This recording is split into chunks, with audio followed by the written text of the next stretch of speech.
Good afternoon, everybody. How are we doing today? Good? Excited for some fat loss? So excited. Welcome to the fourth iteration of our fat loss challenge. This one is a 10-week challenge, and the goal of this challenge is threefold. We have 2 weeks of stabilization. So stabilization, we're going to be building the healthy habits that we need to be successful in a fat loss diet. We're going to learn to or improve our tracking abilities. That's tracking both weight and the food that we're eating. And then in that first 2 weeks, you might lose a little bit of weight. More likely, you're going to maintain your weight. That's really about trying to figure out how much food you're currently eating and what is it doing to your body weight.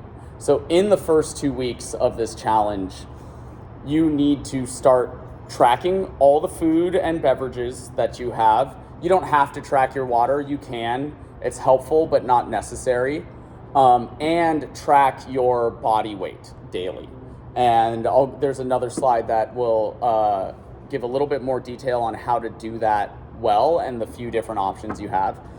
After the 2 weeks of that stabilization phase, we'll have 6 weeks of our well-managed fat loss. You'll be at a 250 to maybe 1,000 calorie deficit based on what happens during that first phase of stabilization. So in the past, I've done diets based off what the scan says. And the downside of that is there's a lot of individual variation in how many calories an individual at 25% body fat should be eating, even if the same individual, I have a 150-pound person who has 25% body fat and another 150-pound person who has 25% body fat. They, because of individual variation, will have a different amount of calories that they should be eating. So rather than using the algorithm and the fancy math that I do based off your lean body mass, we're going based off what you are currently doing. So in that 2 week phase, it's important to continue to eat how you're normally eating. And that will help me tell you how much you need to eat to be successful in the 6 weeks of fat loss. So you'll be tracking all the food and drinks that you have, as well as your body weight daily. And the goal will be to lose 0.5% to 1% of body fat per week. Maybe a little bit more, maybe a little bit less, but average out over that 6 weeks to 0.5% to 1% of body fat per week. After we have that 6 weeks, we're gonna have 2 weeks of bringing you back to maintenance calories. So it's called a reverse diet. It is slowly adding food back into your diet to get you to a sustainable maintenance, and so you don't gain the weight back, because that's the biggest issue that most people fall into. They go through a hard diet, they do a great job, then they go back to eating how they were before and gain all the weight back. After you lose some weight, your metabolism is gonna be adjusted to the amount of calories that you've been eating on that fat loss diet. And so if you just immediately go back to adding that extra 500 calories in, your body's not ready for it.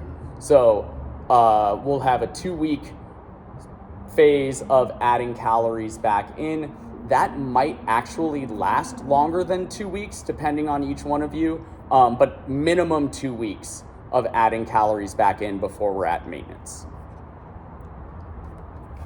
So aims of fat loss: improved health, improved performance, improved physique, and improved quality of life. You know, this is stuff you guys know. You wouldn't be here if you didn't care about this kind of thing. And then simple benefits: you're faster, you're more agile, you have better endurance, you're more mobile, more explosive, less injury prone, and overall healthier. Again, those are just some benefits of losing fat and being at a lighter body weight.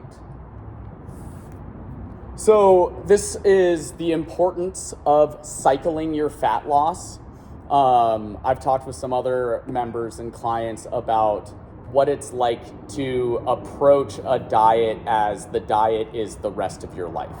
That is really challenging both mentally and physically.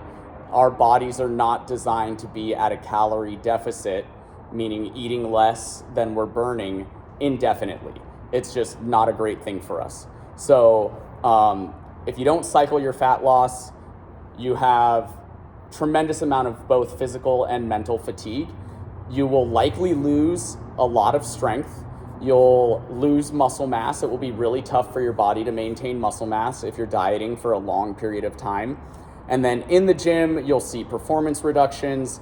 Also, if you lose weight for an entire year, the likelihood that that weight comes back on within the first 6 months of the next year is really high. It also leads to disordered eating. And the ultimate aim of this, other than recompositioning our bodies into how we want them to look, is having healthy eating habits.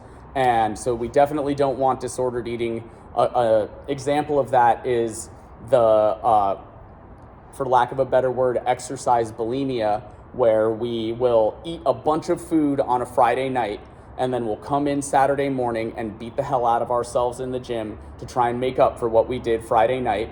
And so we'll work out really, really hard, and then we'll probably not eat very much during Saturday, during the day and evening. And then Sunday, you're gonna be really hungry again, and your body's gonna be beat up because you worked out so hard on Saturday that you will eat a lot of food on Sunday, and then the weight just goes up and down and up and down and up and down. That is not good physically for you, and it's also not good mentally. And then people who try to, we call it exotically lean, women who try to be sub 13% body fat and men who try to be sub 7% body fat end up having some hormone disruption, and that's not a good thing. And poor sleep, not a good thing. Loss of bone mineral density, not a good thing. And that is more common in people who diet indefinitely than who do a cycle of dieting and maintenance and dieting and maintenance. So a lot of the questions I get are, is this specific type of diet, does it work? So do low carb diets work? Yes. Low fat diets work? Yes. Intermittent fasting, keto, if it fits your macros, vegan diets, they all work, but they all work by creating a calorie deficit. And there are pros and cons to each one. So for instance, a low carb diet, one of the pros is it eliminates a lot of the foods that most of us will binge on that cause weight gain. If you're eating low carbs, you don't get potato chips, you don't get candy, you don't get soda, you don't get Rice Krispie treats, you don't get donuts. None of that stuff you can eat on a low carb diet. So just simply removing carbohydrates is a good way or an easy way to eliminate the junky food, bless you, that messes with us and causes weight gain. The downside of a low carb diet is we won't feel as full throughout the day because the volume of food that you're going to be able to eat on low carb will be smaller. If you think like a very fatty food that is 500 calories is going to be like that big, right? A very carby food that is 500 calories is going to be like that big. So you get to fill your stomach with more food when you're on a higher carb diet than a low carb diet. The other problem with low carb diets is you lose a lot of water weight when you eat low carbohydrates. And so when you're coming out of your diet and you start adding carbohydrates back in, your water weight will go up. And so you don't really know, am I gaining water weight now or am I gaining fat? So it makes going into maintenance a little bit more challenging unless you're going to be like low carb for the rest of your life, which I don't think is great, but if that's really what works for you, that is okay as long as you're getting enough of the carbohydrates that we need, which is really fiber. So low fat, door moved. Low fat diets, the benefit of low fat diets, you get to eat a lot of food, right? For some of us, making the switch from fattier meats to leaner meats or whole milk to skim milk is not that hard. You still get to eat pretty much the same foods that you want to eat. The downside of low-fat diets are it's tougher to eat at restaurants because most restaurant food is very fatty. And some of us who like really fatty foods, or for my go-to example of that is cheese. If you really like cheese, it's tougher to eat cheese on a low-fat diet because cheese is very fatty, right? Intermittent fasting, one of the benefits is if you skip a meal in the morning, then that is one meal less calories. So it's just harder to eat a calorie surplus, eat more than you're burning when you're skipping meals or you're fasting for 12 to 18 hours a day. The downside of intermittent fasting is we have a long period of time where we're not consuming protein. So the likelihood of losing muscle mass is greater in an intermittent fasting diet than a standard eat multiple times a day. Keto diet, pretty much the same benefits and downsides as low carb, with the added downside of it's really hard to get enough fiber on a keto diet. And so there are some health ramifications of doing a keto diet. You can see increases in blood lipids, so cholesterol levels, and it's not necessarily good for your digestive system or your colon. And so I'm just not a big fan of keto diet. If it fits your macros, has anyone heard of if it fits your macros? So that's pretty much just eating whatever you want as long as you're eating the right amount of proteins, carbs, and fats. The benefit of that is you get to eat all the yummy food that you want to eat. If Oreos fit in, eat your Oreo cookies, eat your potato chips, drink a soda, whatever it is, as long as you hit the right protein, carbs, and fats, it's fine. The downside of if it fits your macros is it's really easy to eat a super unhealthy diet. And that's not what we want to do, right? We want to be eating healthy foods. And then vegan, and we can throw vegetarian in there. Actually, vegetarian doesn't really have the same downsides of a vegan diet. Benefit of vegan diet is it's really easy to maintain a low fat diet when you're eating vegan. The downside of a vegan diet is it's really tough to get the right amount of protein to maintain your muscle. And over the long term, you cannot get vitamin B12 on a vegan diet, and that is an absolutely necessary nutrient for us.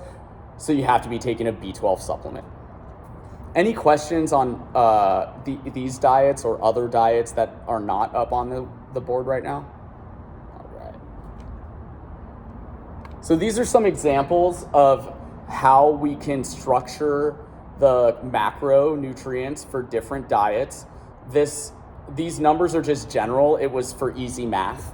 It has nothing to do with any one of you. But as you can see, in a high carb, a moderate carb, and a low carb diet, the amount of protein is the same. It's 100 grams of protein. Carbohydrates change. So we have 170, 125, and 75 grams. Those percentages are how much that macronutrient is taking up, total calories. And then we can see the fat as well, 30, 50, and 75 grams of fat. All of them equate to about the same calories. 1375 and 1350 for all intents and purposes is identical, okay? So those are just different ways of structuring the diet. Important takeaway from this slide is whether you're doing high carb, moderate fat, or low carb. By carbs, you mean fruit and vegetables? Any form of carbohydrate. So that would be fruits, vegetables, grains, sugars, all that kind of thing. Is that like the net carbs, or does that include fiber? Fiber can be subtracted from carbohydrate grams. So for instance, if the high carb diet, it's 170 net carbs, but you'd probably be eating like 200 grams of total carbs because you would want around, well, actually, we would say like 190, because you would want about 20 grams to 25 grams of fiber in that diet. And there's another slide that talks more about fiber. That was a really good question. Is that for the day, or is that for This would be for the day, but this is not necessarily what you should be doing. This is just an example. Yeah, 1,350 calories per day. I hope we're not eating 1,350 calories per meal, right? That might happen on intermittent fasting. And most of us should not be eating 100 grams of protein per meal. That is a lot.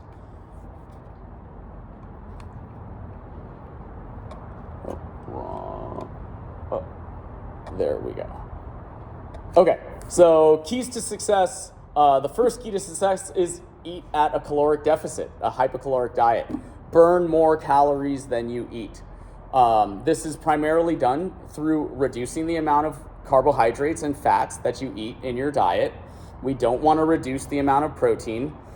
Minimum 3 workouts per week. They don't all have to be in this gym, but if you're coming to the gym, that's an easy way to do it. In most cases, it is easier to create the deficit by reducing the amount of food that you eat rather than increasing the amount of exercise that you do. To a certain point, like if you want to work out 5 days a week, that's fine. No one should be working out 7 days a week. I don't want anyone doing 2-a-day workouts. And a good way to look at this is if you were starving and you were working out, you had to do a lot of physical activity, right?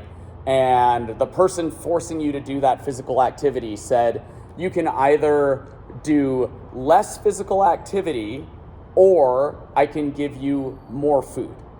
What would you choose? Most of us would choose the more food, right?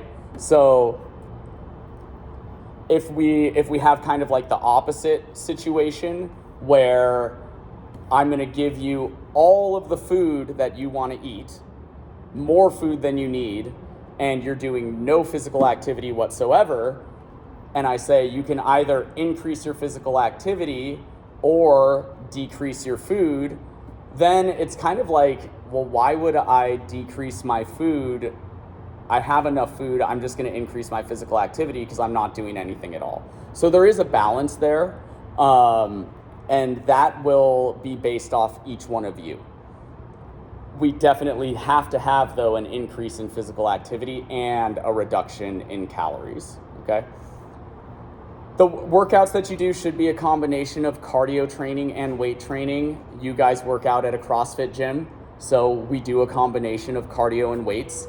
If you're working out on your own, you can pick one or the other. Just know getting your heart rate up and heavier breathing is going to burn more calories than just a simple weight training session, which is one of the reasons why CrossFit is so effective, because we get your heart rate up and have you breathe heavily while you're moving weights. So you're building muscle and burning calories at the same time. So for instance, if you're like on at a hotel and you want to do a workout, 2 really easy options: do like a circuit of burpees and air squats, or go down to the hotel gym, grab a pair of dumbbells and do a circuit with no rest of squats and dumbbell shoulder presses or dumbbell bench press and bent over rows, the same stuff you guys do in here. Just move weights while breathing heavy. That's going to be the key to that.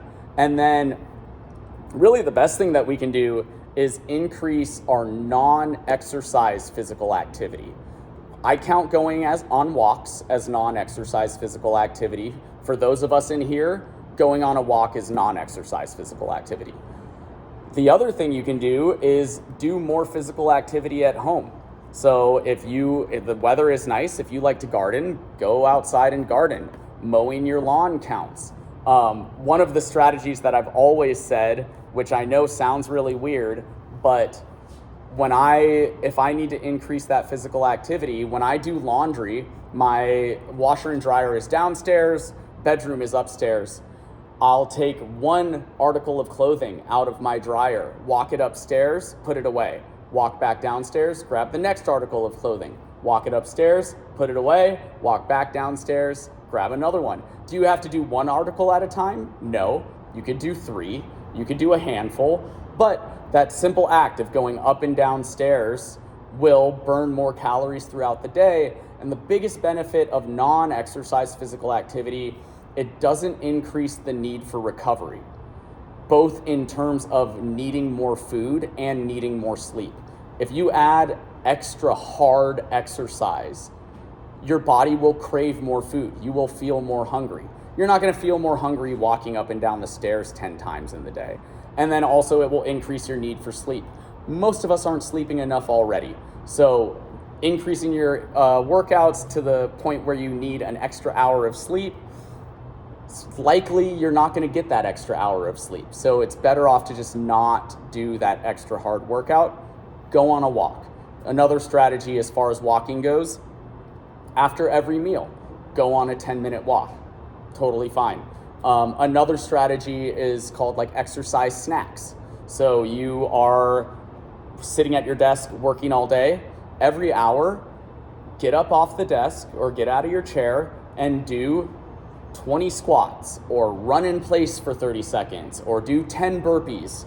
You do that every hour. That's not necessarily non-exercise physical activity, but that small volume of exercise is not going to increase your need for recovery, and it will boost your metabolism. The other benefit of that is there's a lot of evidence that that will improve your productivity, your focus at work, and your motivation at work. Any questions on calorie deficits? Okay. Adequate protein. I know this is a tough pill to swallow, but we should be eating 0.8 to 1 gram of protein per pound of body mass, especially on a calorie deficit. Could that potentially be overkill? Yes. Is there really a downside to having a little bit too much protein in our diet? No, as long as we have healthy functioning kidneys. Too much protein will not create kidney disease, but if you have kidney disease, you should be getting your nutrition advice from someone who specializes in those with renal disease, okay? Not a sports nutrition coach. So I would expect that anyone with kidney disease has gotten a diet from a physician or an RD that specializes in renal disease. The absolute minimum to prevent muscle loss is 0.5 gram per pound of body mass. That is based on a meta-analysis of pretty much every protein study that has ever been done. So if you're dropping below 0.5 gram per pound of body mass, it's almost guaranteed you're going to be losing muscle as you're losing fat. And we don't want to do that because our muscle is what keeps our metabolism high, right? We want our protein ideally spread evenly throughout the day. So if I'm eating 100 grams of protein and I eat 4 meals a day, each meal should have 25 grams of protein, right? That's pretty simple. That goes back to one of the downsides of intermittent fasting. If I'm only eating 2 meals a day, each meal has to have 50 grams of protein. That's tough. It's tough to get that much in one meal. Some strategies are start your day with protein. First thing that you have in the morning should be some kind of protein. End your day with protein. Last meal of the day or before bed, have some protein. Have protein after you work out. If you're working out 3 to 5 days a week, that's another serving of protein that you can have. And you can use a protein supplement to help, like a protein shake, or what I really like are low to non-fat high protein milks. Fairlife is one of them. Dairygold Fit Milk is the other brand. And that is something, especially for those of us that don't like eating breakfast, most of us can wake up and drink like 16 ounces of fluid, right? And non-fat milk is essentially water with protein in it. So if you grab like the non-fat Fairlife milk, start your day with 16 ounces of that, that is 26 grams of protein right there, right? And before bed, another 16 ounces. That's another 26 grams of protein. And if you're doing the non-fat version, that's only 160 calories for 25 or 26 grams of protein. Bang for your buck is huge in those, okay? And protein shakes can be the same. I personally don't take a protein shake, but that's because I drink so much Fairlife or Dairy Gold Fit Milk. I essentially count that as a protein shake.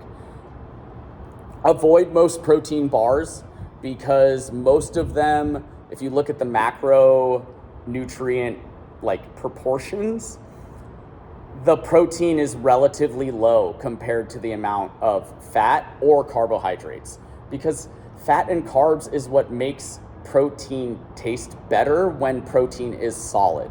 If you just have a protein bar that is 25 grams of protein, 3 grams of fat, and 10 grams of carbs, it's not going to taste very good. Okay, so most protein bars are not great to have. Some of them are. If you do protein bars and you're not sure if it's good or not, send me a photo of the nutrition label and I will tell you if that is a good choice or a poor choice. Any questions on protein intake or strategies to increase it? I have a question. So some people say, oh, you're supposed to consume like 30 grams of protein. Is that true? Not true?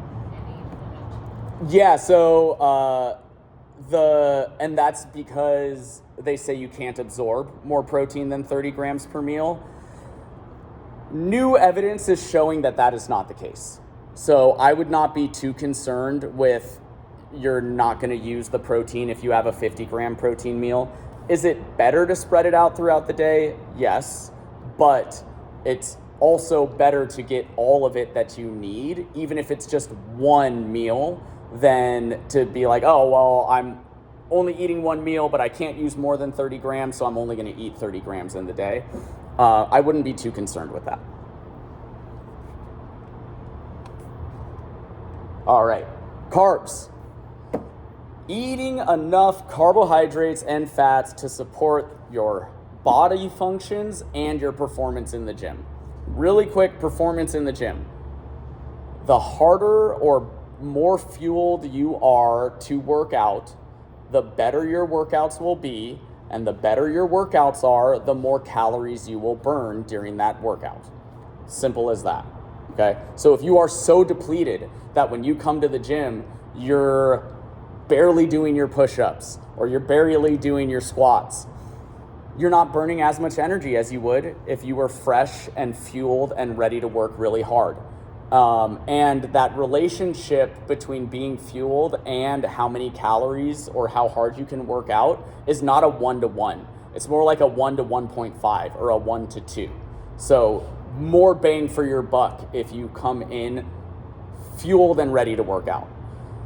So as far as numbers go, carbohydrates, we're looking for 0.5 gram minimum per pound of body weight, okay?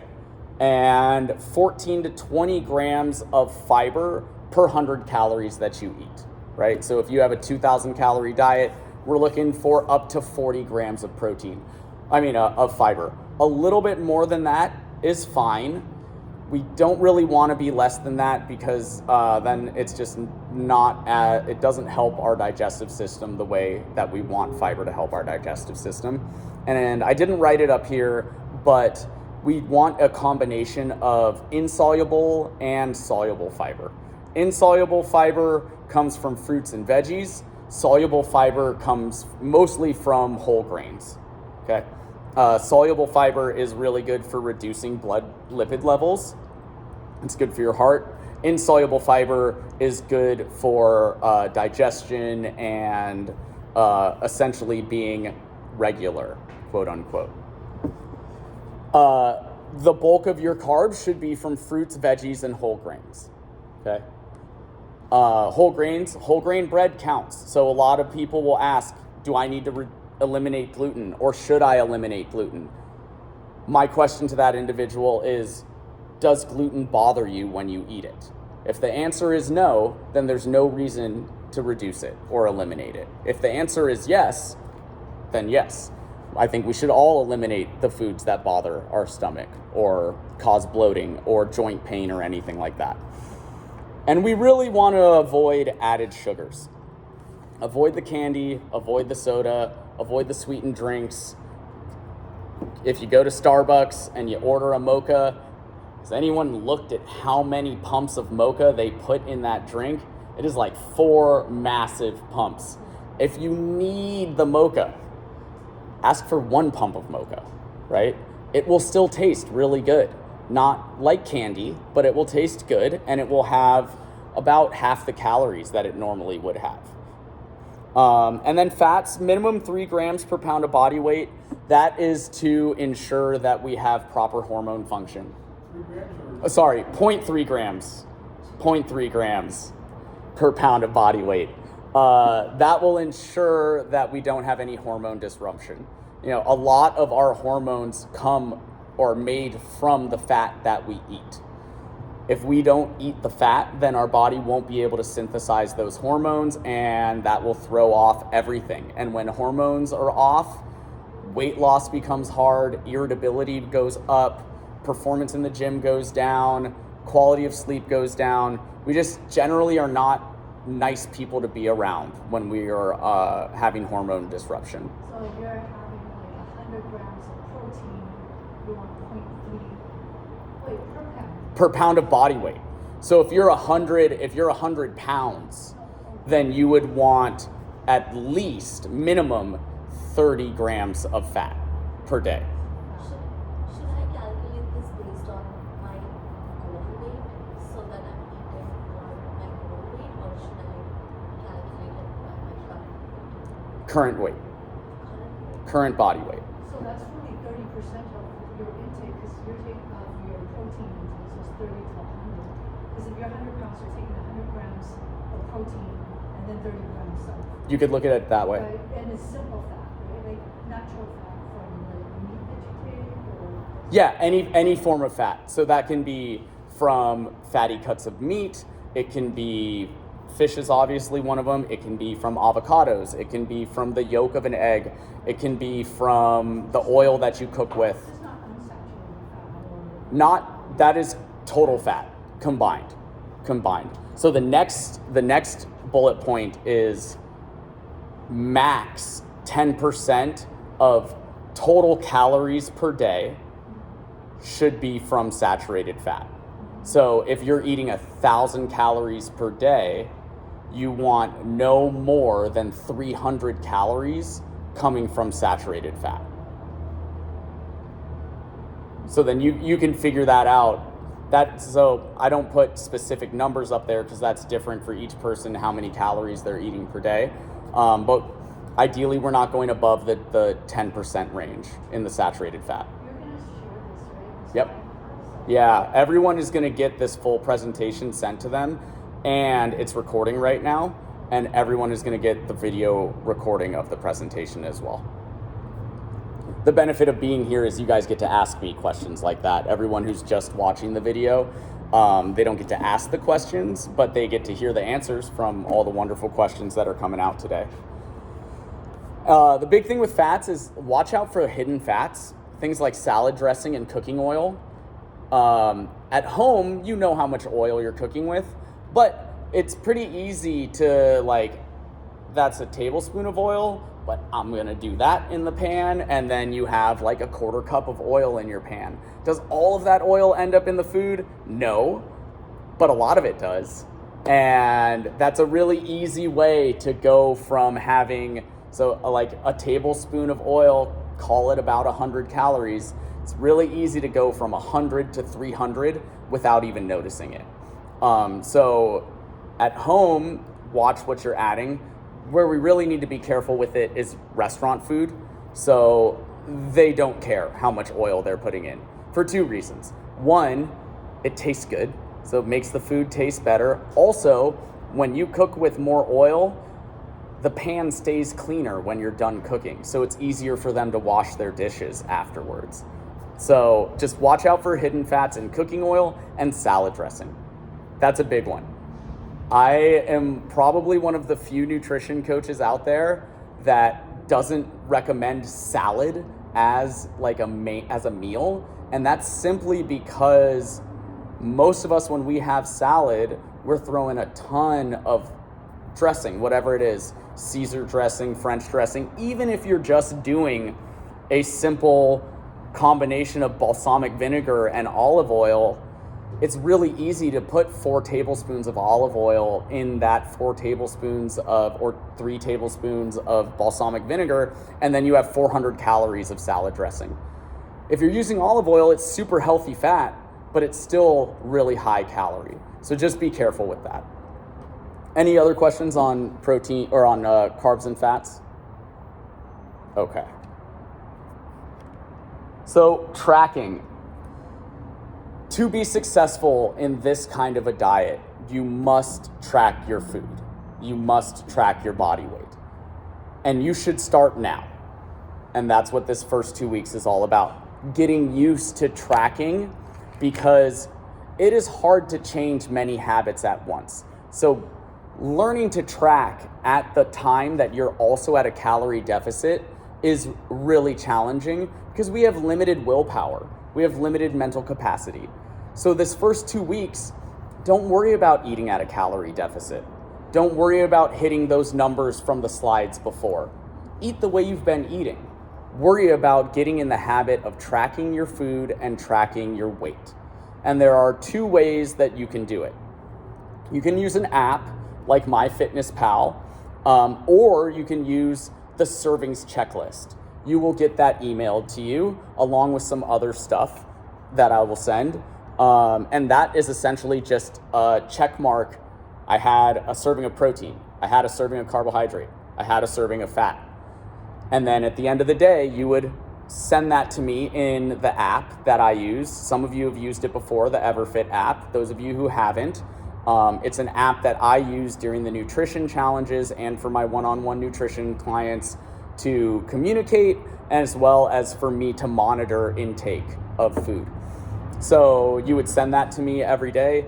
The other way you can do it, which is one of the benefits of MyFitnessPal, there are plenty of downsides, but the benefit of MyFitnessPal is it integrates with the app that I use, EverFit. So you don't have to do anything other than log in MyFitnessPal, and I see everything. So that can be really helpful. Just keep in mind, MyFitnessPal likes to tell you how much to eat. Don't go off what they say, okay? MyFitnessPal also likes to count exercise as negative calories. We don't count exercise as negative calories. I will tell you how much to eat based off what you are doing, which is why we have those 2 weeks, right? So if you start counting exercise as negative calories, you're gonna be eating more than you should be eating, okay? And that also, over the long term, leads to those unhealthy habits. We don't wanna treat exercise as negative calories. Exercise is something we do to be healthy individuals, okay? Tracking your weight every day at the same time and logging it in EverFit. The reason why we want to track our weight every day instead of every week is our weight goes like this, right? Daily, based on many factors. One of the biggest ones is salt intake. So if I have a really salty dinner, the next morning I will probably be heavier because I'm retaining water. And then if I don't have a lot of salt that day, the next day I will be lighter. So what I do, you guys don't have to do this on your own. You just have to log the weights. I track the trend, and that's what I look for. And maybe Sunday to Sunday, the trend looks flat. But if you had weighed yourself Saturday, it would show a weight loss. So that's why we want to do it every day. More information is better than less information, okay? Can we get away with tracking weight every other day? Yes. But if you're doing it every other day, why not just do it every day, right? If you miss a day, it's not a big deal, but it's better to do it every day. This does take some mental fortitude to understand just because the weight is up tomorrow does not mean you're gaining weight. It is my job to figure out how we need to adjust the calories to get the weight going in the right direction. It is your job to log the numbers that you see. And do not stress about seeing fluctuations. Fluctuations will happen. It is part of the process, okay? And then progress photos. 100% not mandatory. Can be very helpful to see in a photo or in the mirror your body changing. Also can not be helpful because sometimes what's changing is under the hood. You don't really necessarily see it day by day. And then all of a sudden you wake up one morning and you notice a big difference, right? So I wouldn't do progress photos daily, right? That is something you could do weekly or bi-weekly if you want to. There is an area in Everfit for you to post progress photos. That, again, not necessary, and only do it if you're comfortable with me seeing your progress photos, okay? When you do progress photos, if you do progress photos, wear the same clothes every time you do it, because how tight our pants are fitting or whatever, like sports bra or whatever we're wearing, different clothing is tighter in different places, and that can affect how you look, right? So just make sure you're wearing the same stuff every time. Whether you're sending it to me or not, just make sure you're always wearing the same thing if you're gonna do progress photos. What's that? Into our group or to the public or just you? No one else would see it but me. If you post it in Everfit, I will be the only one who sees it. No one else in the challenge will see it. No one else in the public will see it or anything like that. Go in your birthday suit. Please don't. Until you talk. Please don't send me naked photos of yourselves.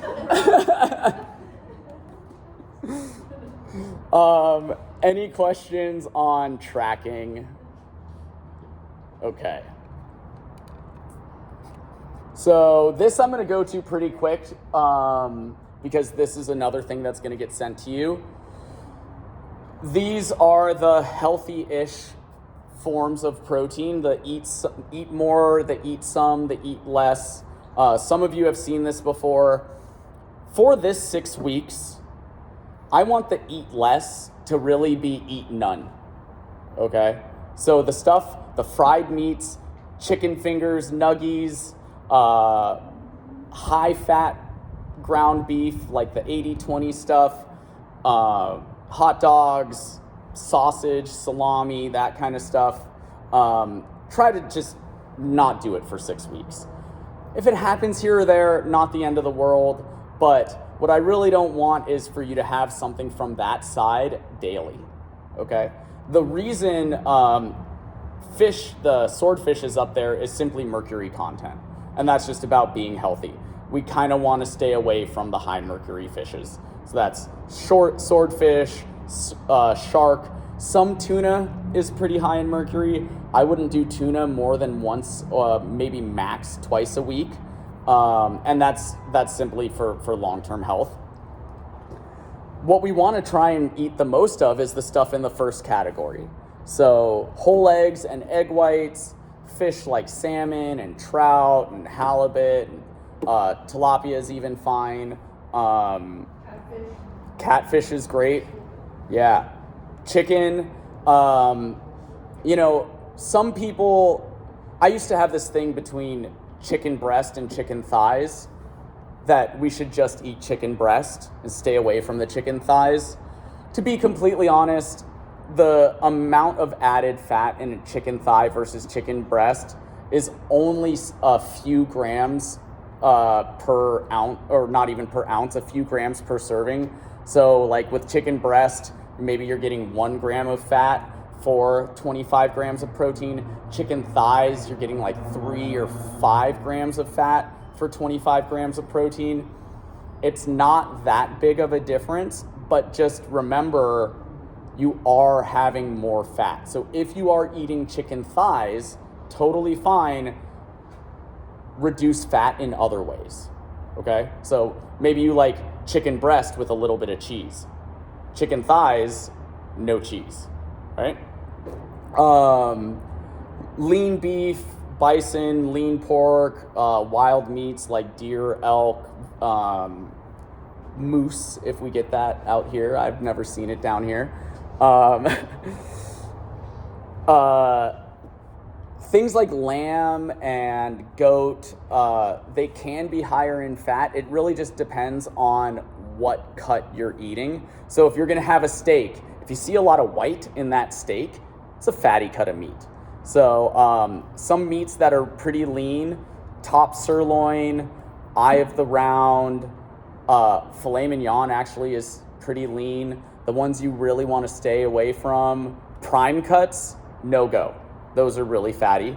But ribeye, brisket, chuck roast, New York strip, those are going to be the fattier ones. Those will be in the eat some, not the eat none category, with the exception of like really fatty ribeye. It is pretty much a almost 1-to-1 ratio of fat calories to protein calories. Not fat grams, because fat is double the amount of calories per gram than protein is. Protein's 4 calories per gram, fat is 9. So if you have a ribeye, you're gonna get like 200 calories of protein and easily 200 calories of fat, if not more than that. When you get a like ribeye or one of those steaks, when I do, I'll cut the chunks of fat off of it, put it off to the side. Is there still more fat mixed in the meat, or does that solve the problem? That solves most of the problem. Yeah, then if you cut all the fat off of a ribeye, then it is much more similar to like top sirloin. Yeah. Any other questions on the protein sources? Oh, wait, before I continue, I know we have some vegetarians. Greek yogurt, tofu, soybeans, cottage cheese. Insects are up here. If you want to eat bugs, go for it. They're really high protein, really low fat. They're awesome. The only people who should be counting beans and lentils as protein sources are vegans. Vegetarians don't get to count that as protein sources. And if you look at that up there, you'll get an idea of how many carbohydrates you will have to eat to get the same amount of protein in a vegan meal versus a vegetarian meal versus a paleo or standard diet meal. So all of those are about 40 grams of protein. The vegan one has 90 grams of carbs. And that's because the beans and the quinoa have a lot of carbs. So if you are vegan and you want to get enough protein, you're going to be on a high carb, low fat diet. You cannot have a high fat diet and get the right amount of protein on a vegan meal without going way over calories. Okay? More questions? Yeah. What's the better call out between the eggs and egg whites? So that was to keep, the reason I wrote that up there was to keep total fat down. The egg yolk is where all the fat is. So if we're doing a meal that has, say we want to get 18 grams of protein, 24 grams of protein from eggs, that's 4 whole eggs. That's quite a bit of saturated fat for our day to eat 4 whole eggs at once. But we can do 2 whole eggs and 4 egg whites and get the same amount of protein with half the amount of fat. So pure egg white on its own, I don't think tastes very good.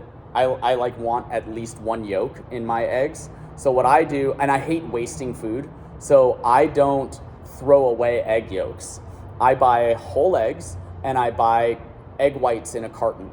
And I'll put 2 eggs in the pan, and then I'll also put the equivalent of 4 egg whites, scramble it together. I promise you, you're not going to be able to tell the difference. All right. Carbs. Again, eat none. The cereal bars, the fruit juice. You always see me with my chocolate milks. I don't drink chocolate milk when I'm on a fat loss diet, okay? Sweetened beverages, just stay away from that stuff. Try and stay in the eat more. All of that stuff is great. All of that stuff is great. Veggies are not up here, and I put veggies in its separate category. But before I move on to veggies, are there any questions on like carbohydrate sources? I think carbs are pretty straightforward for the most part. Where do like peanut butter, guacamole, semi-solid? Those are going to be in fats. Those are all Yeah. Avocados, nuts and seeds. There are some combination foods.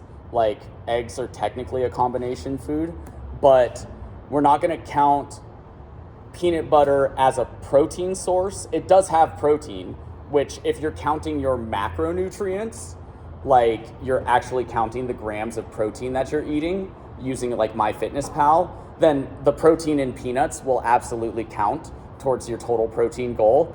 If you are doing serving size method, then you're going to count it as a fat and a protein. So you'll put a check mark next to fat, and it's really like half of a protein. So either don't count it as a protein or count it as half of a protein serving, just because the amount of calories from fat is so much greater. All right, and so speaking of that, we go to fats. The healthy stuff there, the olive oils, the nut oils, avocados, cheese.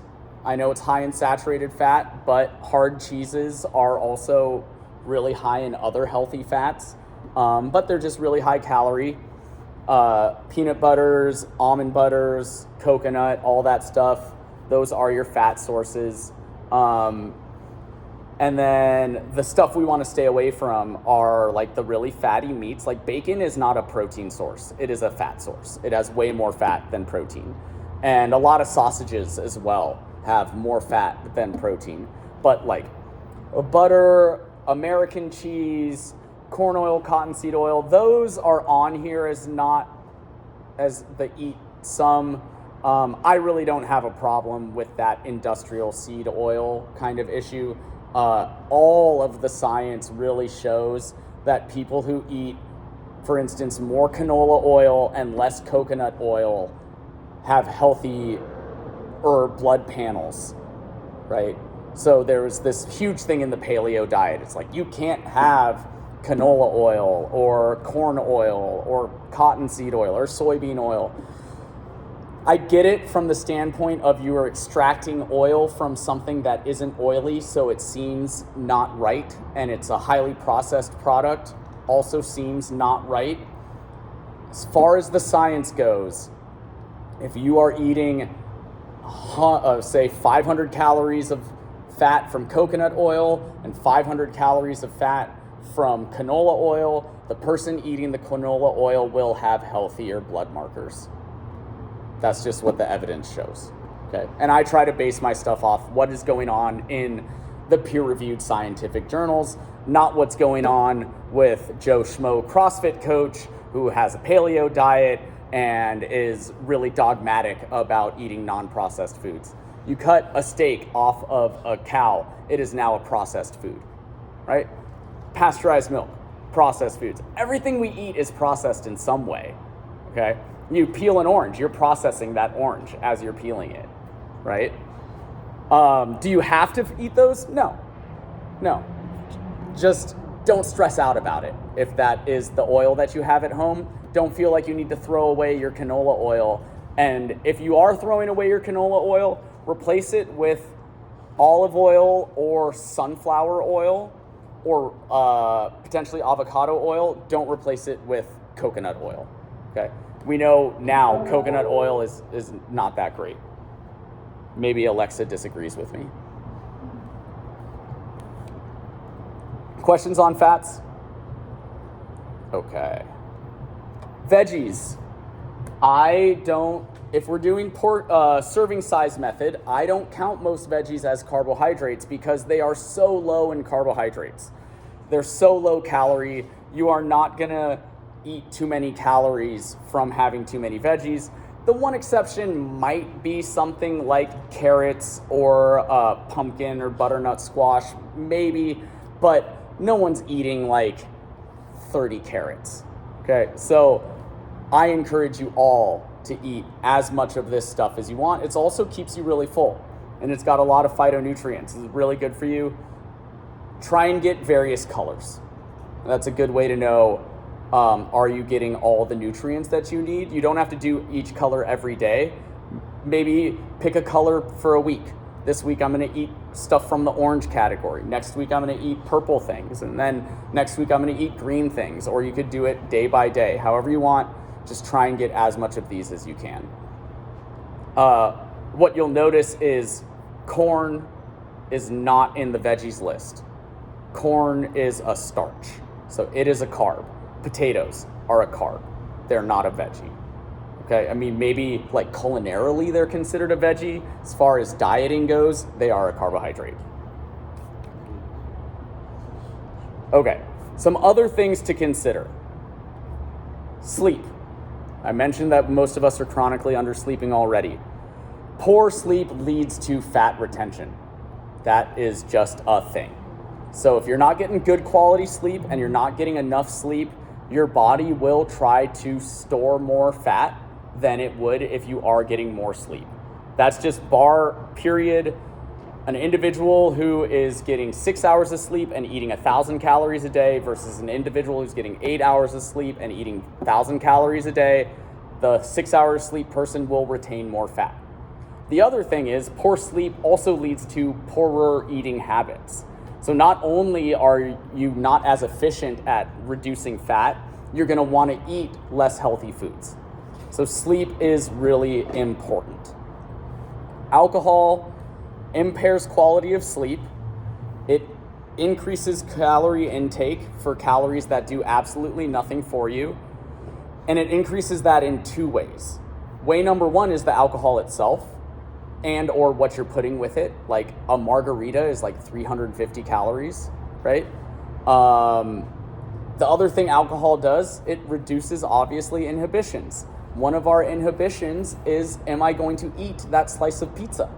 Or am I going to eat the entire pizza, right? So it makes us make poorer choices.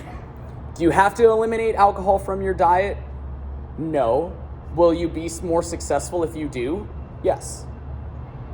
That's it. I wish it was different for you guys. It's just not. So that's really something to consider. Hydration, we want to make sure we're hydrated, so your urine should be a pale yellow color. If it's dark, you are underhydrated, so you need to drink more water. And then when you sweat a lot, which most of us do who work out here, keep in mind that sweat is not pure water. Sweat is a combination of water and electrolytes, so salt, magnesium, potassium. So when you sweat a lot, you need to rehydrate with not just water. You need to have some kind of electrolytes. That could be as simple as throwing like pink sea salt into your water. You don't have to do an electrolyte drink, but you can. And my favorite electrolyte drink is a brand called Element. It's LMNT. The reason I like that is it is pretty much the breakdown of sweat when added to 12 ounces of water. And if you happen to be a salty sweater, like you see white stains on your clothes when your sweat dries, then maybe you do less water per packet. So instead of like one packet with 12 ounces of water, do 2 packets with 16 ounces of water. Or if you're a not salty sweater, like you taste the sweat when it drips into your mouth and it doesn't taste very salty, then maybe you do 1 packet with 16 ounces of water. That will go based on the individual. And you can kind of tell, our tongues are pretty good at telling us if we're getting the liquid that we need. If you're drinking something kind of salty and it tastes good, you definitely need that salt. If you're drinking it and you're like, oh, it tastes good, but I could probably add more salt to it. Add more salt to it. If you're drinking it and you're like, this is disgustingly salty, add more water, okay? And then supplements, I talked about that before. Protein will help you reach your protein goal. That is the only benefit of a protein supplement. If you're getting the right amount of protein, having a protein supplement on top of already getting enough does nothing. And branched chain amino acids fall in that same category. If you're getting enough protein, the need for a branched chain amino acid is not there. Caffeine is the other supplement that can help with weight loss. And the reason why is it can, more than anything, reduce our hunger. It is a good appetite suppressant. It does increase the calories you would burn throughout the day by about 25 to 75 calories throughout it, maybe 100 calories throughout the entire day. So it's not going to make that big of a difference. but it will, if you are really hungry, say you have your breakfast and you're really hungry and you want to eat more food, having a little bit of caffeine will kind of quell that hunger. But I don't want caffeine intake to impair your sleep. So I would prefer you to not have caffeine in the evenings, because then that leads to poorer sleep. And also 100% stay under 400 milligrams of caffeine per day. That is like the upper limit of what is safe for us over the long term. I would prefer it to, if you are using caffeine, more like 200 grams. And that would be like 2 at-home cup of coffee. 2 cups of coffee that you make at home. A Starbucks tall coffee has 200 milligrams of caffeine. That's 12-ounce coffee.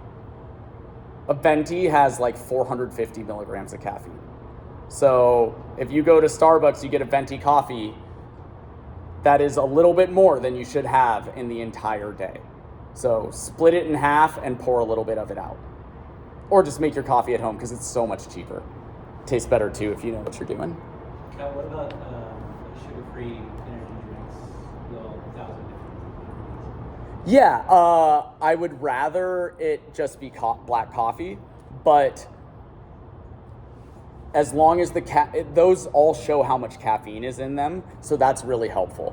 So sugar-free energy drinks, I put in the same category as caffeine. There's a lot of other like stuff, chemicals, whatever you want to call it, artificial sweeteners. I'm not too concerned with that for this diet. Eventually, would we like to eliminate artificial sweeteners from our diet? Yes. But are they as terrible as everybody says?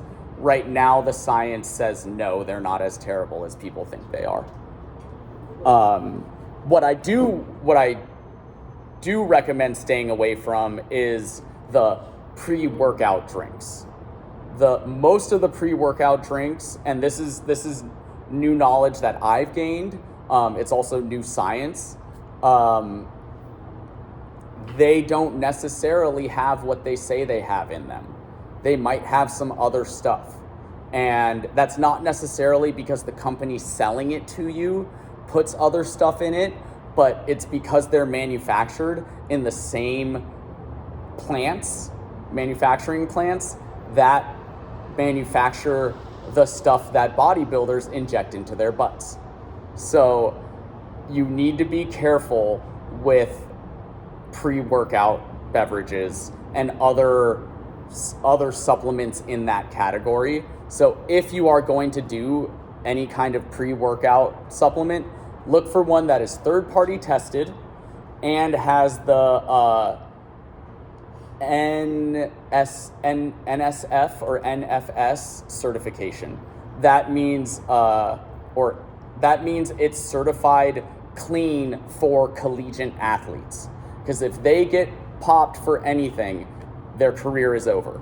So there are certain supplements that are certified that if you're in college, you can take this and you know you're not going to get anything bad.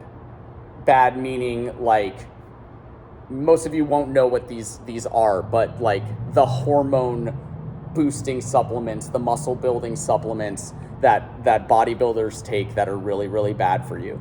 So if you get one that's certified, you know it won't have that in it.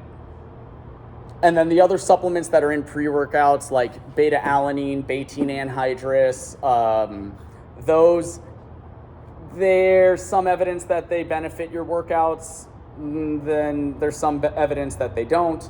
So that's really up to you whether you want to spend your money on that kind of thing. The one thing, keep in mind with creatine, if you're currently taking creatine, go ahead and keep taking it. If you're not taking it, don't start it now because it will make you gain weight.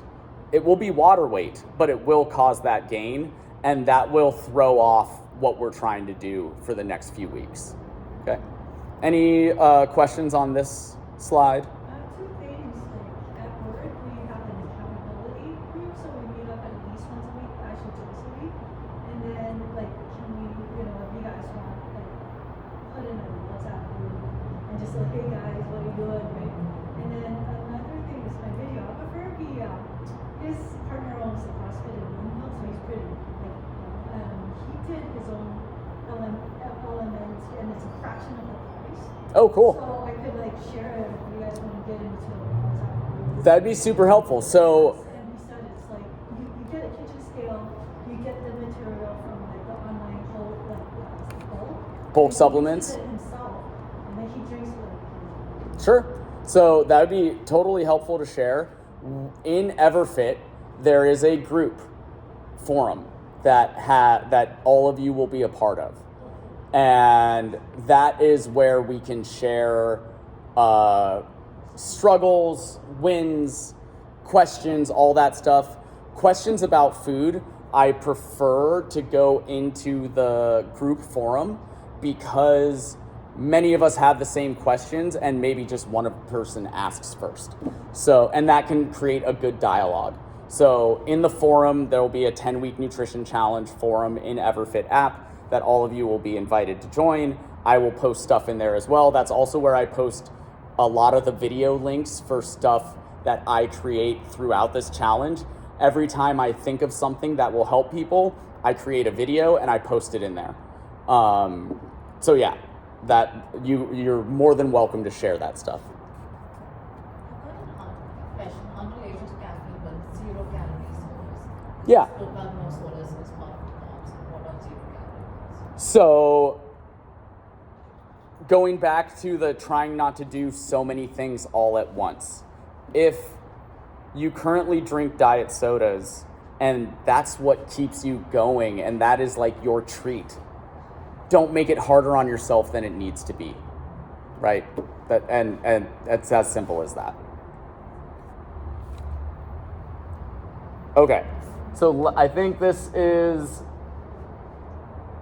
the last one. So some strategies going again with the soda. Target the easy stuff first, right? So get in the habit of tracking weight and food. Remove the most unhealthy things from your diet first. If you eat a bag of chips every day, just remove that from your diet. That is an extra 250 calories that just aren't there anymore. Make food taste the way that you want to do. You like to eat. That's why I don't give you a plan that says eat this food for breakfast on Monday, eat this food for lunch on Monday, because that works for a week and then all of you are sick of the food. I get it. I get sick of food too. Use the strategies in this to make food taste the way that you want to make it taste, that you like to eat. Another really good strategy is different kinds of low-calorie sauces, like hot sauce. There are so many different, if you like spicy food, if you don't, that's fine. But if you like spicy food, you can find hundreds of different flavors of hot sauce, and that will make chicken and brown rice and broccoli taste different every single time that you eat it, right?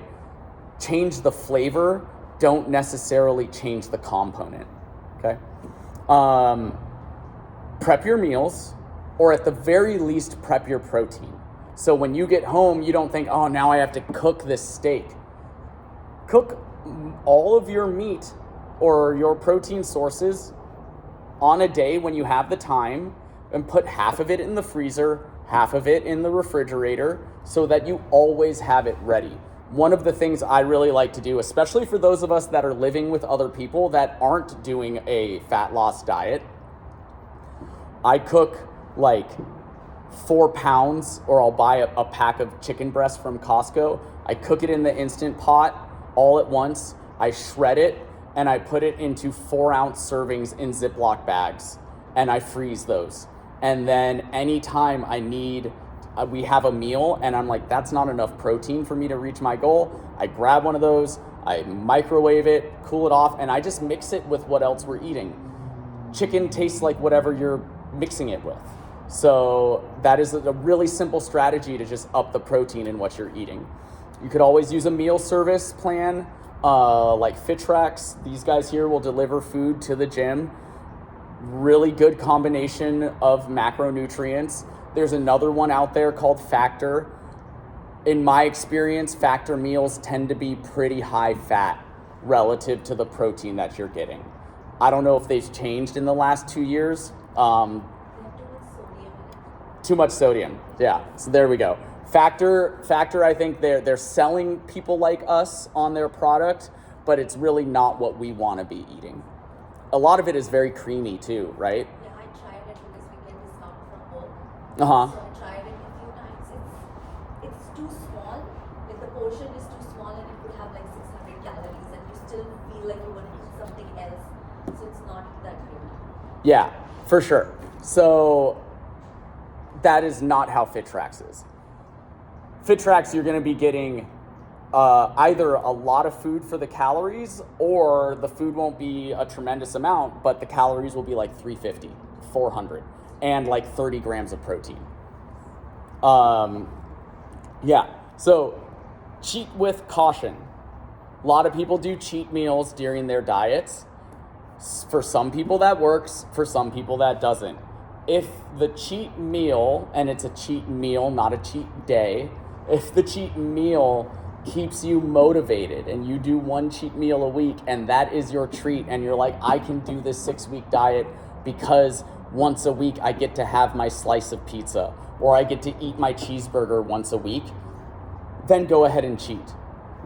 But you might be like me, where if I have that one slice of pizza, chances are I'm not gonna eat just one slice. I will eat the entire pizza.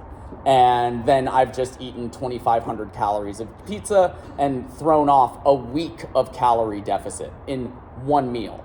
It's not that hard to do. So there's that category that I fall into. There's another category of people that have the cheeseburger on Friday night, and now I'm craving a cheeseburger every day, and I don't get it because I'm on my diet, and that sucks. So you gotta figure out, what kind of person are you? Does the cheat meal motivate you to keep going, or does it derail your progress? And for me, it derails, so I just don't even do it when I'm on a fat loss diet.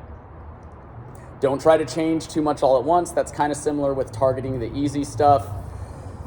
Don't necessarily eliminate the no-calorie beverages that you have. If you put stevia in your coffee, don't feel like you have to eliminate it and drink the black coffee right now. You know, we have limited willpower.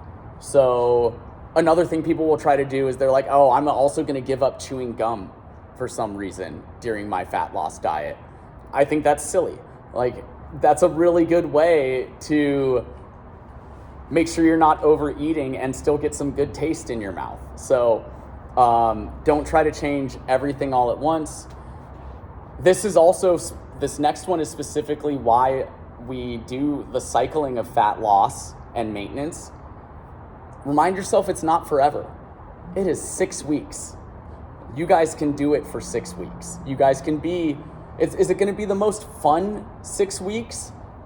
No. If it was really fun to be on fat loss diets, it would be really easy to lose weight, and it's not that easy. So remind yourself, when you're 2 or 3 weeks in and you want to eat that donut or you want to eat those chips, just remind yourself, I only have a few more weeks. I can have after I get into maintenance, okay? Once you're at maintenance, then you can start having the snacky foods again. You can start having some junk food. Junk food fits perfectly in a maintenance diet. There's nothing wrong with it. It doesn't fit that well in a fat loss diet. It just kind of throws everything off. Maintain your social interactions. That can be tough because we want to eat the right food that we have prepared for ourselves, but our friends are going out to dinner. Go out to dinner with your friends. Enjoy yourself and still enjoy your life. One of the best things that I offer you guys, which I don't think enough people take advantage of. If you're going to a restaurant, if you let me know where you're going within a reasonable amount of time, I will go through that menu and tell you what you should or should not be eating. I will say, like, these are the things that are probably fine. These are the things to definitely stay away from. Use that tool.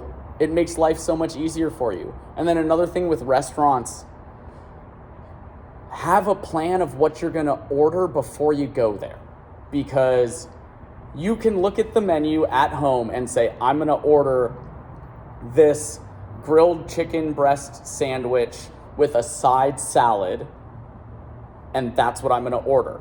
When you go there and your friends are ordering the cheeseburger or the fried chicken or whatever it is, the really unhealthy stuff, it's going to be easier for you to choose one of those if you haven't already made the conscious decision, this is what I'm eating, right? I am eating this. I've already made the choice.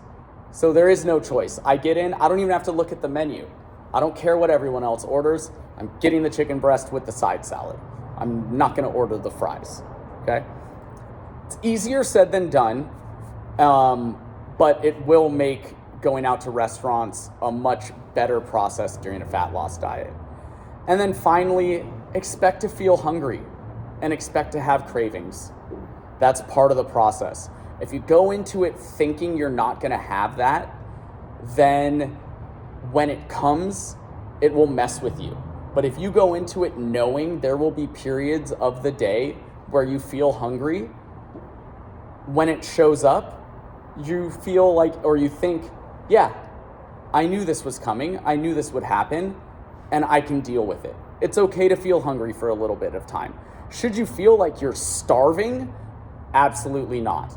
And I would never program a diet for you that would put you into where you feel like you're starving. So if that ever starts to happen, please let me know, because that's not what should be happening. And that is, again, another reason why I want to see 2 weeks of how you normally eat, so that I can program the right amount to lose weight without doing like crazy things.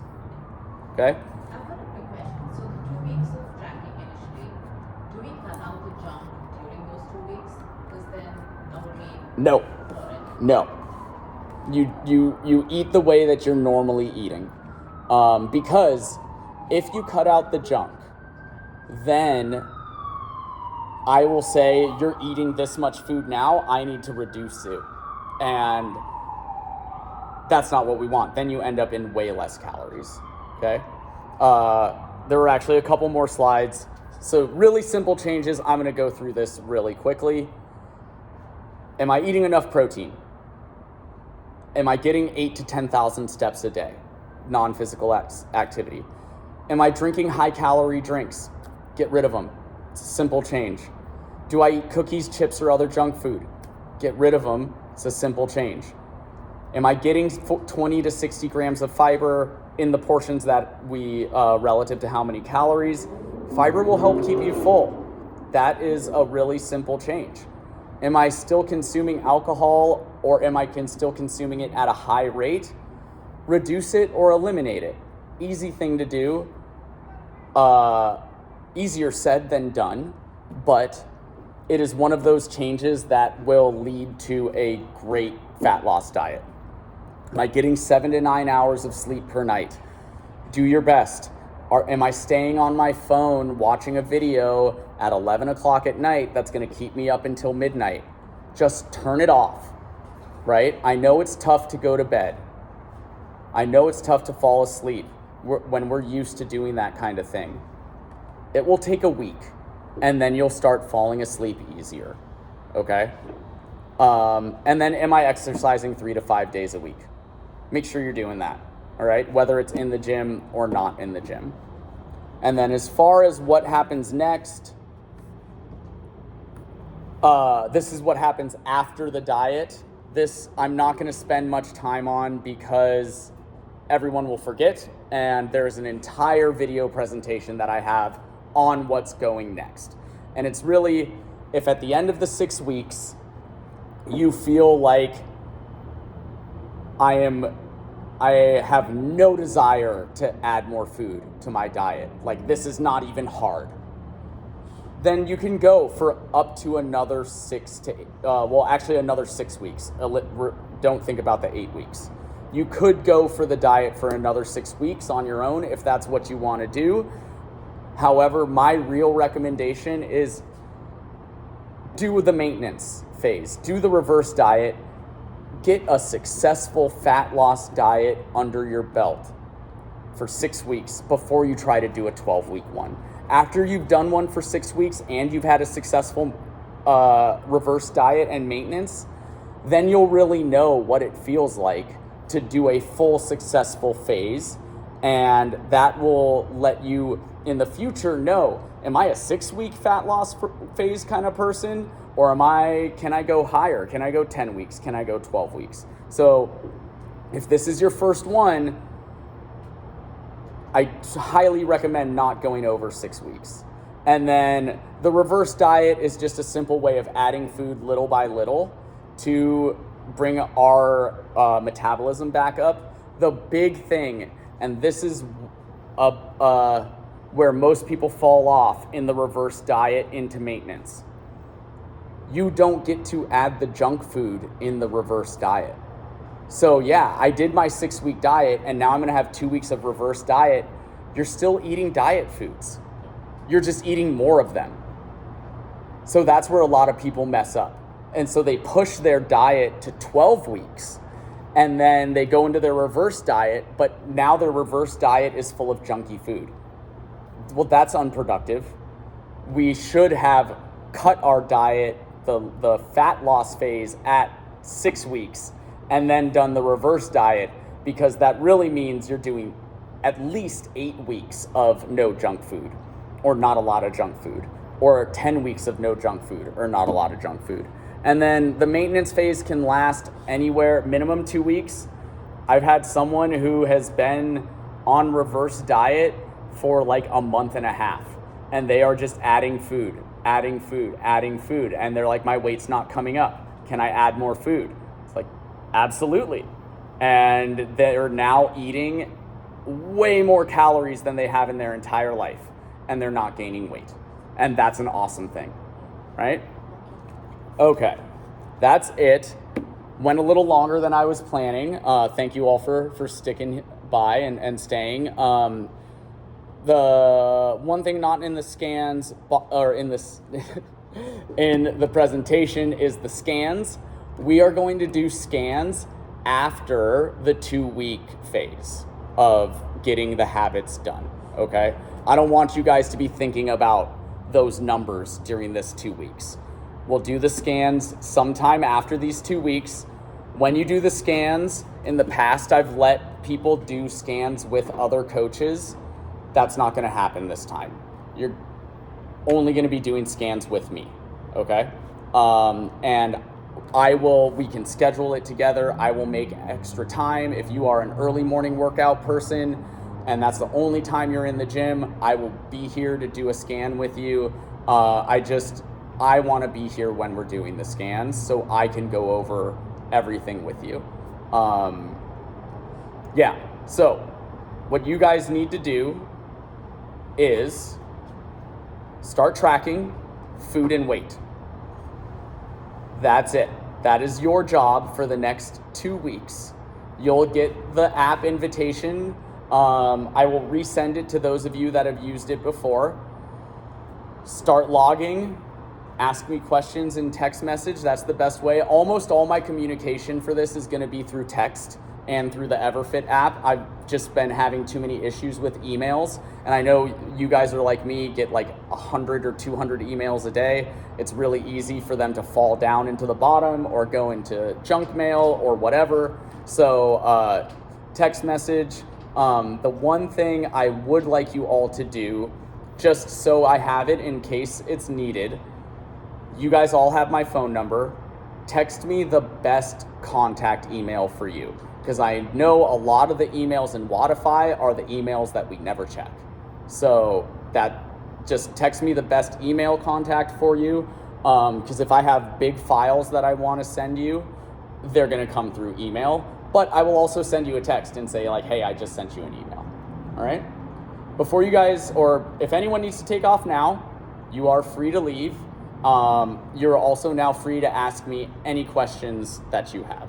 Just wanted to ask again. The next 2 weeks are about business as usual for us. What we eat. Yes. Business as usual as far as what you eat, just getting in the habit of weighing yourself every morning and recording everything that you eat, whether that's in the app or in the checklist that you will get later today. Any other questions? We start tracking from today. Either is fine. You don't have to start today.